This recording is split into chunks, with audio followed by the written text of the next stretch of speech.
अच्छा जी दोस्तों, यहाँ पे आपको सिखाते हैं जनाब कि चेक कैसे डालना है लापोस्ट के अकाउंट में।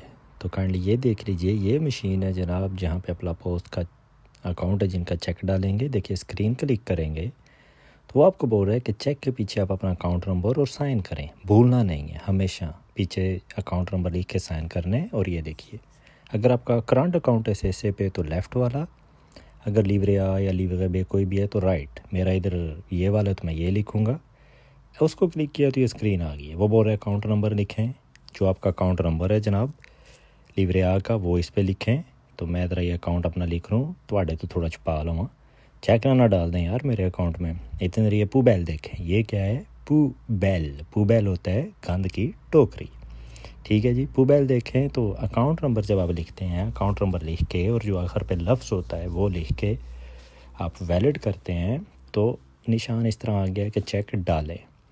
अब क्या करना है, चेक डालने का तरीका देखें। चेक आपने ऐसे पकड़ना है अपना हाथ, जिधर अमाउंट पैसे लिखे हुए हैं उसको पीछे वाली साइड पे वो आपका हाथ होना चाहिए उधर, यानी कि वो आखिर पे डालना, वो हिस्सा पीछे, और जिधर से दूसरी साइड है वो मशीन में डालिए। देखिए अमाउंट वाला हिस्सा पीछे करके डालिए, चेक अंदर चला गया।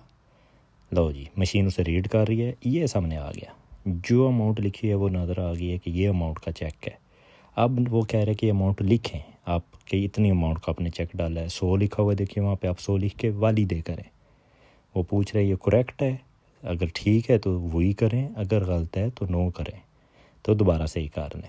तो 100 लिखा है, ज़ाहिर सामने भी 100 है, तो आप वही करें। चेक जमा हो गया जनाब, इतना सा काम है चेक जमा कराना।